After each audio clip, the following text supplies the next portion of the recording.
Scott, you set? Yes. Coming on down here. Always good. Right. Move back. Action! The project for this movie stemmed from some of the documentaries for the Vanishing Past series. Working on those documentaries, I visited many countries in Northern Africa and in the Mediterranean region. I made documentaries in Egypt, Sudan, Ethiopia, Yemen, in several countries in that area. Jordy has shot films and video in that region of the world. I've had a desire to mount this kind of expedition, and the two of us got together and decided to team up.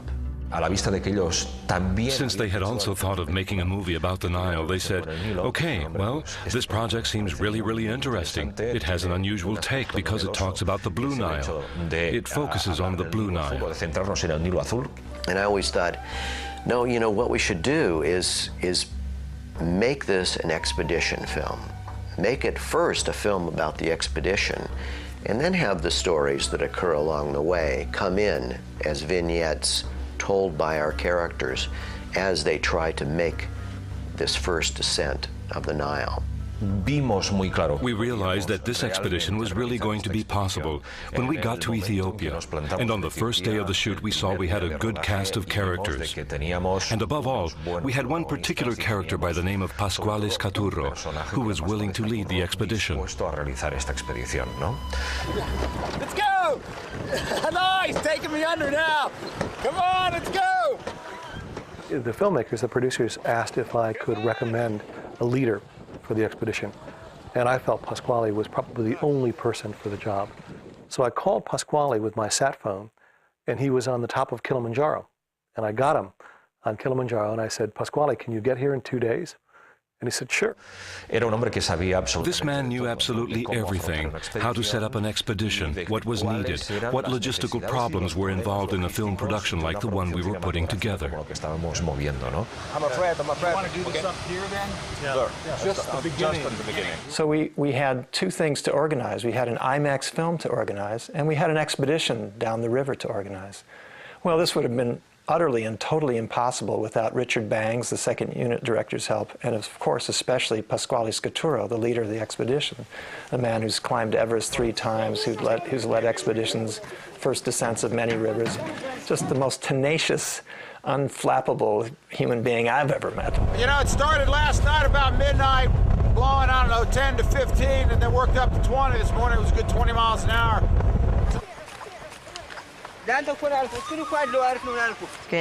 Getting into these countries is never easy. Moving film equipment is never easy anywhere in the world, even in Europe and in far more developed countries. Custom issues are always an obstacle you've got to overcome. And we knew in advance about everything we had to take with us. 7 tons of very heavy, expensive gear coming primarily from the United States and from Canada. And then the problem becomes, once you're in the country, how to move it around in countries that have bad roads, that you have to send the trucks 2 or 3 days ahead just to have a chance of being there at the right time. Say, well, we got the gear to this little village, how do we get it to the next village, or how do we get it to the next country? They can sit on the stands, it's okay. The first day we got up at 4:15 or 4:30, like every other day, and they said, today we'll start with the kayaks. So they put on our life jackets, our helmets, and said, okay, you get in there, you get in that one, and this is how you row, but we'll teach you once that you're in the river. One of the biggest problems we had was the fact that this was a very inexperienced crew. Gordon had done quite a bit of kayaking in his life, so he was experienced in whitewater. And then I had done a lot of river rafting, expeditioneering, putting expeditions together, so I felt fairly comfortable. The other people on the expedition, Miriam, Saskia, Mohammed, they had never been on anything like this before. One of the biggest challenges, of course, was Tissazat Falls, which is a half-mile wide and over 100 feet tall. And we needed to somehow get down those falls. So we decided we would do the first rappel and send the boats down over the falls. Well, the difficulty is that there's a lot of weight involved in that camera plus the kayak. And so I have to be careful not to let my hands get burned. At McGillivray Freeman Films, we've developed a lightweight camera that's also a very small profile that allows us to put it into very unique situations. We actually mounted the camera on the front of a small kayak that Gordon Brown was using. And not only did we get shots in the water, but we actually mounted the camera on that kayak as he rappelled in the kayak down the 150-foot face of Tissisat Falls.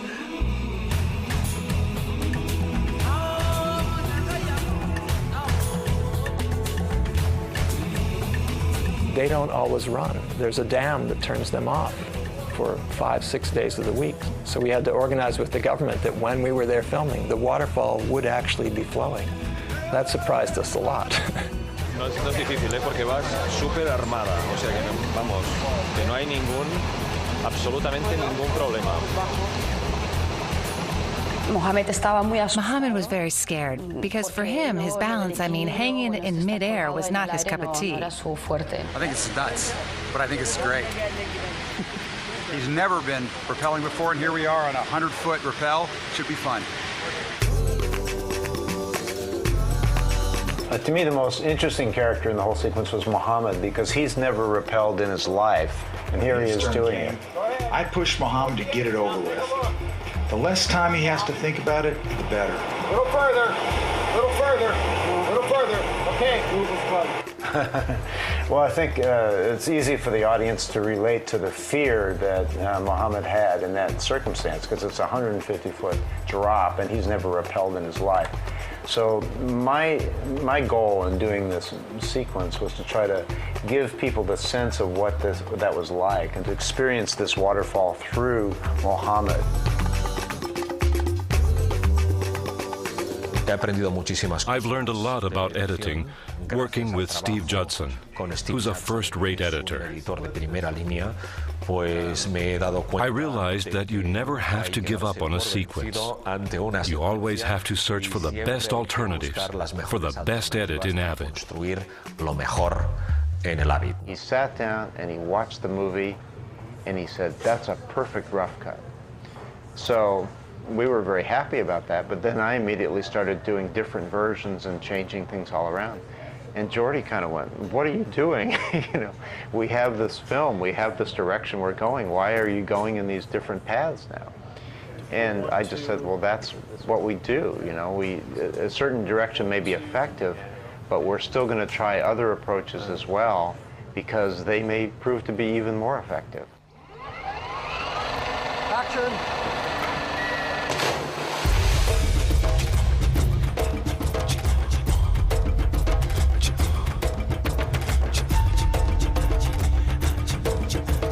One of the fun things about working on The Mystery of the Nile is that it's very rich, and there's a ton of great action footage for me to work with, and there's also a lot of really fascinating cultural stories.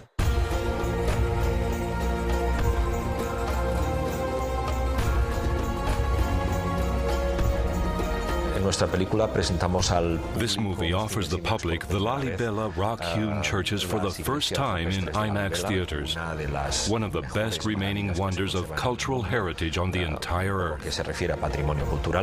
I couldn't figure out how I could get the crew there and back in the same amount of time that we had to film. But we kept looking and kept asking, and finally the Ethiopian government allowed us to use this Russian helicopter, so we were able to do it Actually, we filmed in Lalibela in one day. It was really like an aerial landing from outer space to see the helicopter put down, and you can see in the making of footage that we came and put the helicopter at the side of the village, invaded the village with our lights, our cameras, our dolly track. This takes care of that. Yeah, okay, coming up first, pick it up. Do you want them to be spread out all along that wall? Gracias a la intervención de Reed. Thanks to Reed's work, we were able to go that extra mile in terms of image quality. He studies every detail in the lighting like a wizard, and that's crucial. It's amazing, because in terms of photography, it's no longer an issue of interpreting light. It's more than that. It's knowing how that light is going to react to your camera movements, to the depth of the shot, to the creative planning of what you want to do with the camera.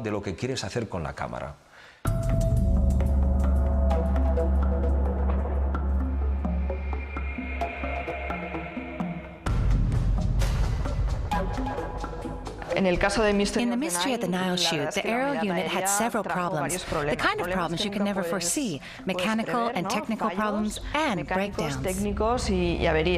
We got over to Ethiopia, we set the space cam up, we flew for a day or so, and the helicopter broke. And an engine had to be flown in from Paris to replace the one that broke. And also the space cam broke down as well. And that required that a technician from Los Angeles fly all the way to Ethiopia and repair the space cam. And fortunately, due to Jack Tankert's diligence and commitment in understanding of how important these aerials were, we were able to get enough aerials to round out the film. Jack and Brad, we have to take off with our balloon. Yes, he should. Take off right now.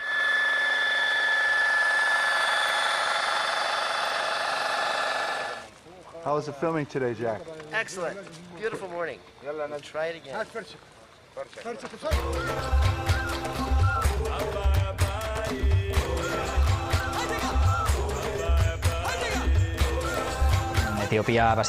In Ethiopia, the music in this region is basically percussive. Percussion and voice. There isn't much melody, not many instruments playing a melody as such. Those start appearing in Sudan, where there aren't as many drums. And by the time you get to Egypt, there's barely any percussion at all. We chose to use orchestral pieces and started introducing more melodies. Here's the opening scene, and you're hearing David's original music here, and it's just gorgeous. You can just get this feeling like you're arriving at a great adventure. And right now, it has a lot of percussion and a nice sort of string pad and everything, and we're in the process now of adding some very strong ethnic voice, whether it be a singer or a flute or something. We're still trying to find what that is, but something that lets you know that you're really arriving in a land that's different from the land that you live in.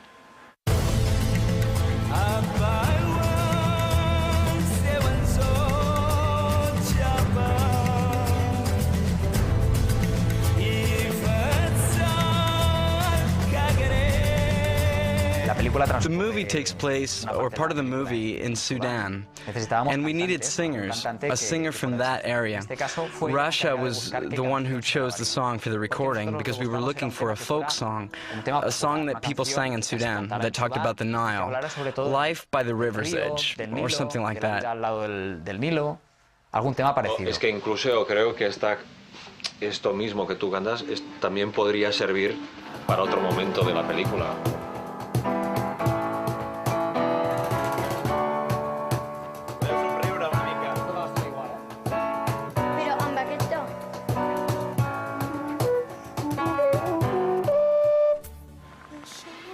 Well, this is, Rasha begins her singing after the speaking in this section.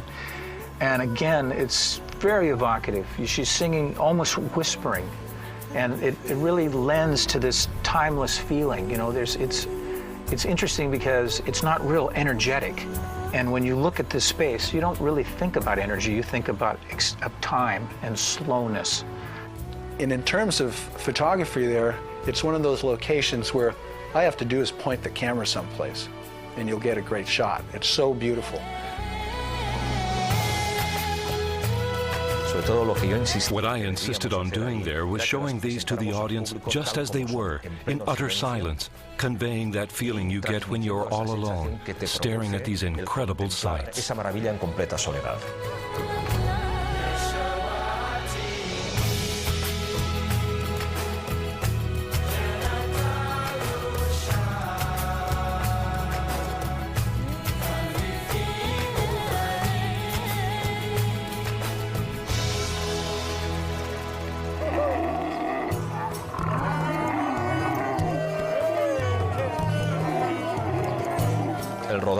Shooting the monastery of St. Simeon was a total success. It produced some of the most powerful, beautiful images in the entire movie. And that's another one where Brad insisted on getting the second unit up early, so that everybody could be on their camels as the sun came up. And we got this spectacular shot of the camel's shadows. It's really a gorgeous, gorgeous shot. We knew that it was a AAA+ shot when we did it. It's just one of those shots that you do and you just know you created a little magic right then. Go, Jordy! One of the pleasures of working with Jordy is that he has so much experience in this part of Africa and so much knowledge about the culture and history of Egypt, Sudan, Ethiopia as well. He kept pushing and pushing for us to get permission to take lights into the inside of tombs where they hadn't been before. And eventually, the Egyptian officials agreed. I thought that every day, when we bring these giant 18K lights into Abu Simbel, they're just going to see this light and they're going to say, get out of here, take off. But I just didn't think they'd ever let us get away with it, but they did. And as a result, we were able to do and photograph things that hadn't been done before inside Abu Simbel, inside Nefertari, all these incredibly preserved tombs that people are rarely involved in, allowed inside it.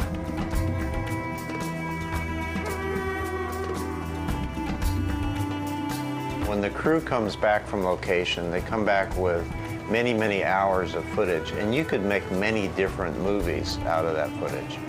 And so my job is to figure out, well, which one movie are we going to make? When we finish the movie, we may be at 45 versions. The story will be better told, the characterizations will be stronger, the emotional context of the movie will be much more impactful. The action scenes will be pretty much the same, but it's the subtle storytelling that will be changed from version to version. The point wasn't so much to take full advantage of the spectacular format, but rather to make a movie that would transport you, make you feel the emotion. That's what we were aiming for. The film turned out far better than I ever expected it to. I knew that it was going to be a good movie, but I didn't know it was going to be this good. I think that from the very start, our aim for the movie was to strike the right balance between the human adventure involved in our expedition and everything the adventure implied in terms of discovering the culture, the society, the history along the entire Blue Nile.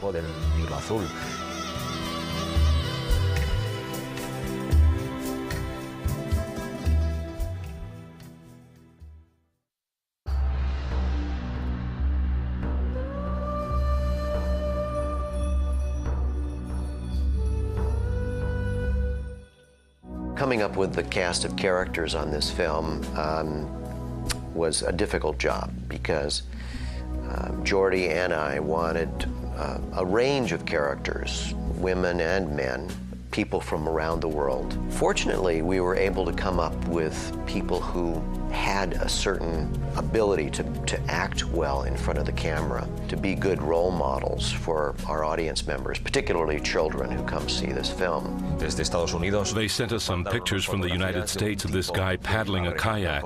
You could see him from the back, this big, strong guy, and they said, this guy could be really good for our movie. And I said, gee, I don't know. I interviewed him and talked to him on the phone, and then I met with him. And I thought instantly, this is the guy. He could be the leadership character for the movie. We are 26.2 kilometers. We're crossing what's called the Guguri River. To me, leading expeditions in parts of the world, that are just exciting with new, strange cultures, with wild landscapes, with some adventure, a little bit of danger, to me is the ultimate lifestyle. I felt that it was needed to have a character who was in a kayak, who was independent of the two rafts, who could go off and explore other regions, and also who could be part of the excitement of the film. My job as a kayaker is to scout and run things first, find the line so that the rafts don't get into trouble, because the rafts are big, 16 foot, and they're not very maneuverable. They don't get into places and out of them very quickly. Where I really had to focus on the fact that I was going to be kayaking and that we had an IMAX camera and I was going to have to be shooting that IMAX camera. And I didn't have a support team. I didn't have 4 or 5 people to get the camera into place and load the mags. I had to do that all myself. I knew the trip was going to be pretty tough physically because we'd be getting up really early, going on long hikes, rowing down the Nile. I knew it wasn't going to be easy.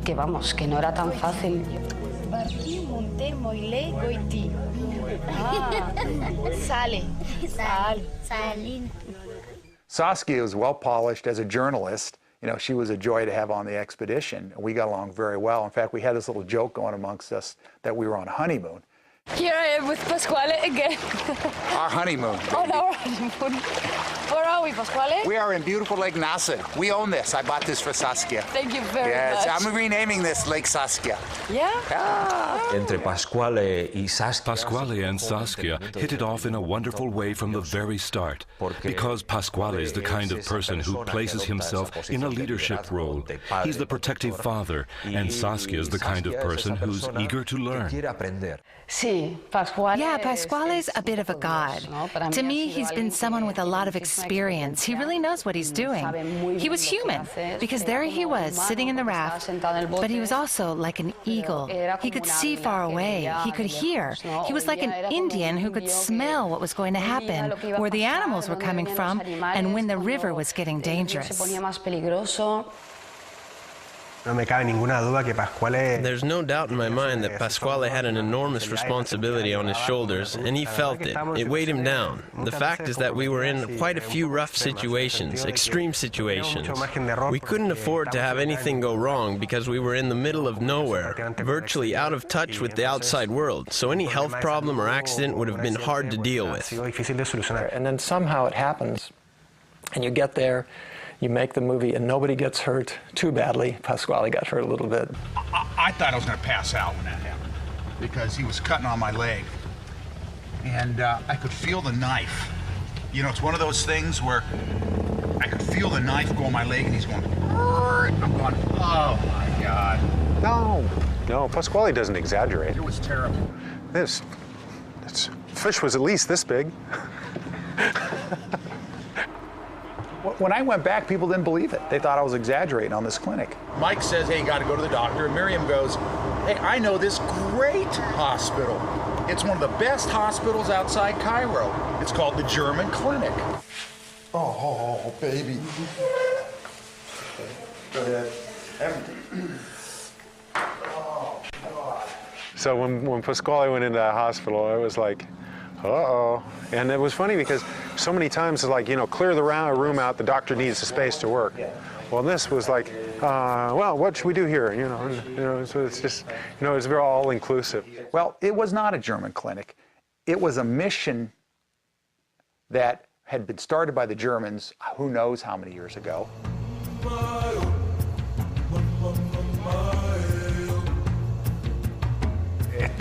This experience with Mystery of the Nile has been my first experience in front of a camera. I'm used to being on one side of the camera, and suddenly there I was on the other.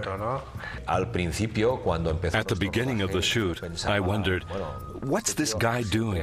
He's always taking pictures in the middle of the shoot. Can't he sit still? He just keeps on taking pictures, crossing in front of the camera. I think Michel, who is sort of the hidden character, was a real surprise. He's from Chile, and he's a still photographer by trade. He does wonderful, wonderful work with stills.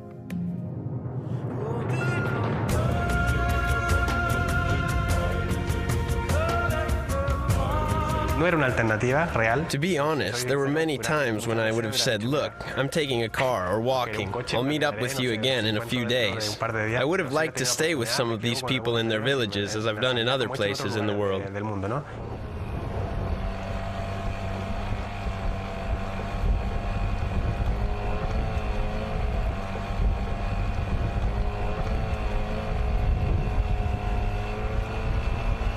I think the main reason Michel left Khartoum, he was just tired.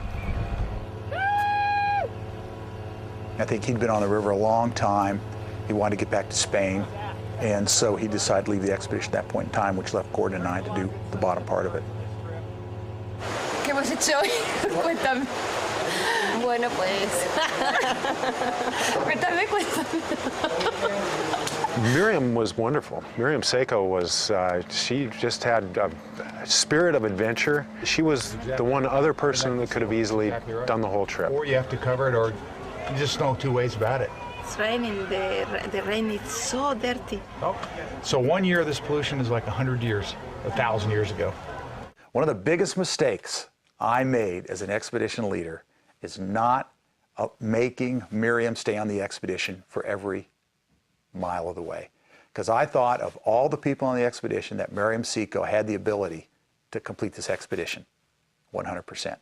We learned about Mohammed as a hydrologist, the leading hydrologist in Egypt, and he was interested in going down the river. Mohammed Megahed is a scientist. He works in a lab. He never leaves his lab except when he goes to collect samples from the Nile in Egypt. Mohammed has been the biggest surprise for me on this trip because I'd never met anyone whose personality could completely change in 2 weeks. Mohammed started off this trip during Ramadan. He wouldn't drink or eat until 6 in the afternoon. To be in the middle of Ramadan and not eat or drink all day long under the blazing sun is enough to get anyone dizzy. In my side. And my name is? Saskia. Oh? Saskia. There were a few girls there, and one of them, who's in the movie, had a look in her eyes that was like the look of a much older person, like an old woman's gaze. It was wonderful to shoot with that girl, and when we said goodbye, it was very moving, because deep down I knew I would never see her again. The old saying that when you've been in the Nile will be inside of you forever is true as anything. I've done a lot of things. I mean, I've climbed mountains, been on Mount Everest, been on lots of rivers, but I've never been on a river that becomes part of you more than the Nile.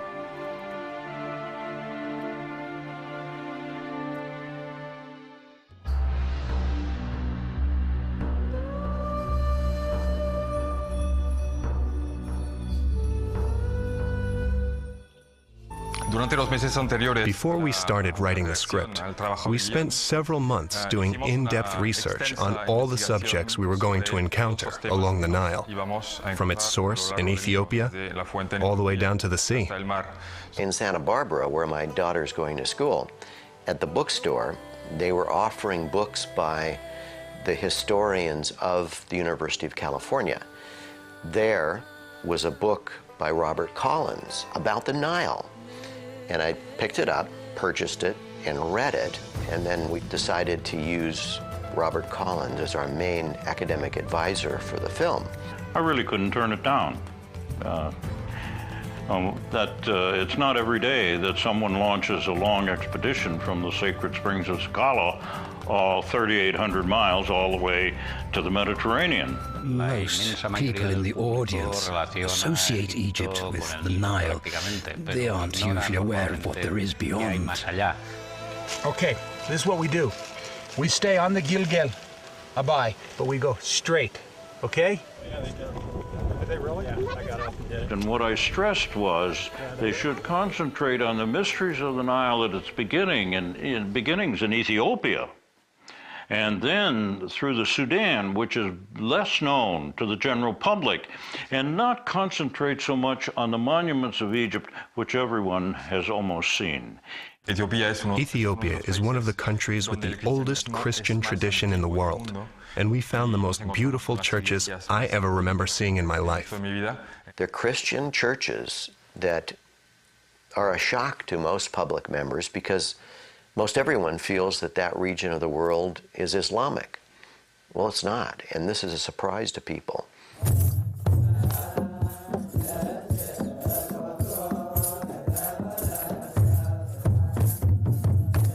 Ethiopia is the third oldest Christian country in the world after Armenia. church. This was in the 4th century AD. I insisted on shooting in Lalibela because I knew how colorful the images could be if we shot a religious ceremony next to one of these churches. You could look at your Gothic cathedrals of Western Europe, but they are nothing compared to the rock-hewn churches of Ethiopia.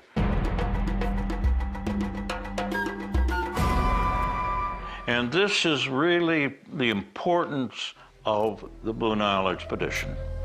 They are passing through history, through centuries of cultures, monuments, civilizations that have existed for 2,000 and 3,000 years. The excitement of the rapids may be over, but the intellectual challenge of what lies on either side has only begun. Well, when the expedition reached Merowe, what did they find? And they found what essentially was ruins of a great civilization. And you find that this unique kingdom, situated south of Egypt, began about 700 BC and lasted another 800 years after dynastic Egypt was conquered by the Greeks. The importance of Kush is that it is the corridor to Africa. It is the bridge between the Mediterranean world, of which Egypt was definitely very much a part, and sub-Saharan Africa. The Nile has served as a southward extension of the Mediterranean world, so ultimately these civilizations could, in all fairness, be considered Mediterranean civilizations, even though they're thousands of miles away from the Mediterranean Sea.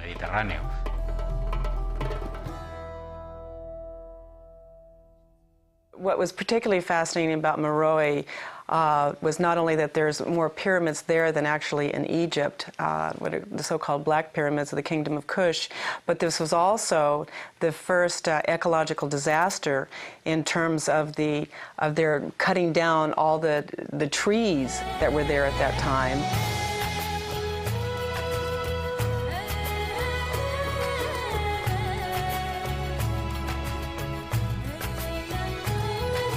The Nile is totally unique, again, of all rivers, because it is so regular. You know exactly, within the space of several weeks, throughout history, when the Nile will start to rise, the flood will come to irrigate the fields. They know when the flood is going to come, but what they do not know, and we do not know today, is how much will come down in the flood. And that is the great mystery of the Nile.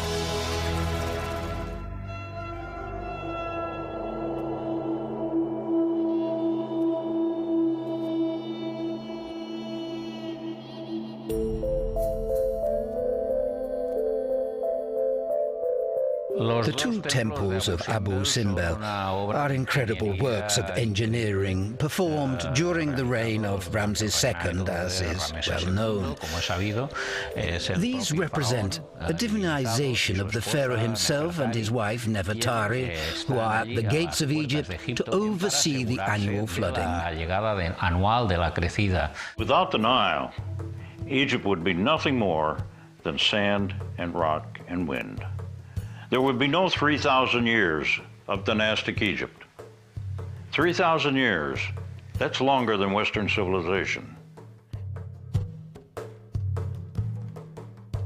In my opinion, the Egyptians have built Lake Nasser, they've channelized the river, they've polluted the river, they've built up on the river. Yeah, they understand the Nile in their history, but they look at the Nile as basically just something to use. The Sudanese, I think, have a more reverential treatment of the Nile. It's a gift of nature, is the Nile. It doesn't belong to anybody. I mean, it's a gift of nature that everybody has to respect and work with keeping it healthy and looking at the best way of utilizing it as a source of hydroelectric power, using it as a source of life-giving fertilization and nutrients to soil, as well as that's what the houses of Egypt are built on, are the mud from the Nile.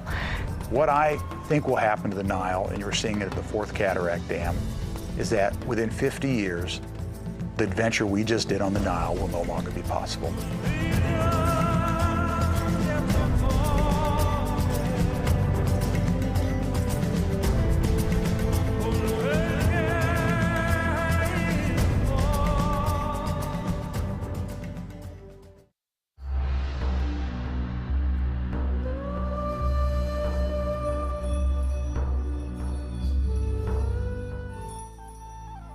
Making a film for IMAX theaters is a huge challenge.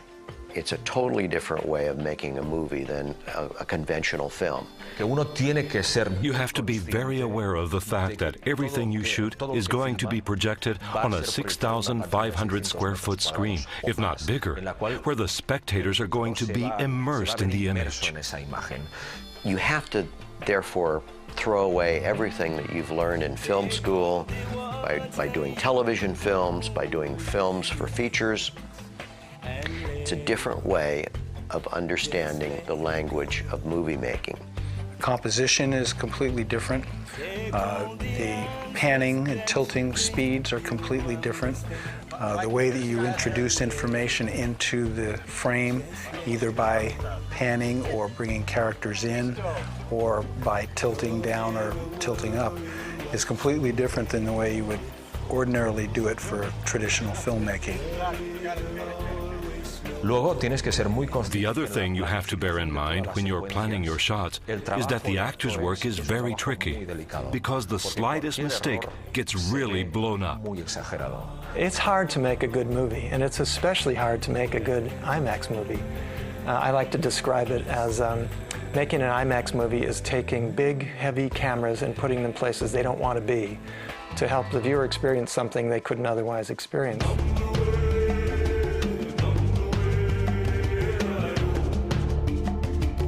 It's particularly important to bear in mind that more than half the IMAX movie theaters in the world are supported by scientific organizations, so there's a really important audience of kids and teenagers coming from schools. Educational values are very important in the films that we make, as well as ecological awareness. And they really come to the theater to learn something, to be engaged, to be entertained, but to also walk out saying, wow, that's something that I never knew. People 4 to 84 years old. We try to develop a film that means something to this vast audience. One thing that we found works is to create layers within the script. So throughout the movie you have things that are going to interest the school children, but you have another thread that's going to interest the adults and people with a higher educational level. Our preconceptions about the people of Sudan were totally wrong. So we're really building 3 different scripts that'll create a thread that'll interest the PhDs in the audience as well as the 3rd graders in the audience. The mainstream Hollywood film industry is used to holding screenings of a movie during the editing stage to see what seems to work best. We have more trouble with that in Europe because we tend to think of a movie as a director's artistic venture, where an audience's opinion during the editing process or receiving input from many people will only distort the director's original concept. IMAX films are this strange beast. You know, they're documentary films, they're feature film, they're a little bit of everything. They're not a simple thing. You have to remember an IMAX camera only holds 3 minutes of film, so you have to approach things a little differently. Over the last 10 years or so, normal documentary cameras have gotten smaller and smaller, so high definition video is something you can fit in your pocket these days and actually create a very good film. IMAX, though, has not gotten any smaller. So you have these giant cameras that have to be moved around. The IMAX image is 10 times larger than a 35mm frame. It's 3 times larger than a 70mm frame, such as you'd see in Lawrence of Arabia or something like that. There's a lot of information in each frame of IMAX. My former film experience had always been in conventional 35mm format. And when I was asked to work on the IMAX project, I was very interested. The opportunity to work in a format where the notion of the film frame disappeared was very appealing to me. In conventional film, the spectator's eye is highly directed, the focus of attention. On such a big screen, the spectator scans and searches for the place where the action is. It's a different concept.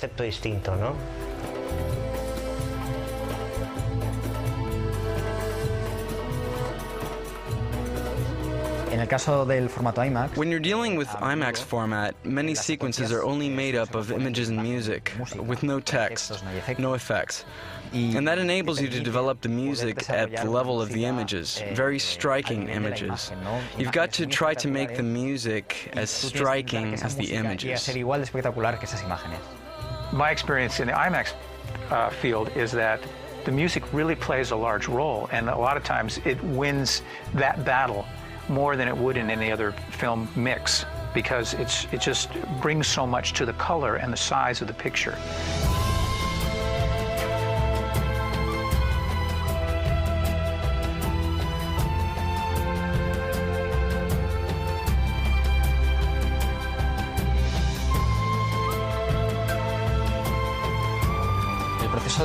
Composing the music was pretty much the same as for the other jobs I do, but the process in the recording studio was different. In particular, recording the percussion. People tend to focus the music or the sound in the front, and they give you ambience to the rear. I don't even think of the rear as the rear. I think of it as another set of speakers that can be totally independent. I might put strings in the front and the brass in the back, almost as you're in the center of an orchestra rather than with it in front of you. And it allows you to put in things that would never fit in a stereo image, that may have conflict because there's not enough room for the sound. But in the IMAX theater, you can open things up and have things that would conflict in a smaller setting, but actually blend from the front and rear. Theater owners really need something that's compelling, and it can't just be a travelogue, and it can't just be a splashy, short subject. It has to be something with some heritage and depth and emotion to it. And when we were filming Mystery of the Nile, we came across a subject that had really not been exploited fully, which was sending a crew down the Nile and hopefully making it.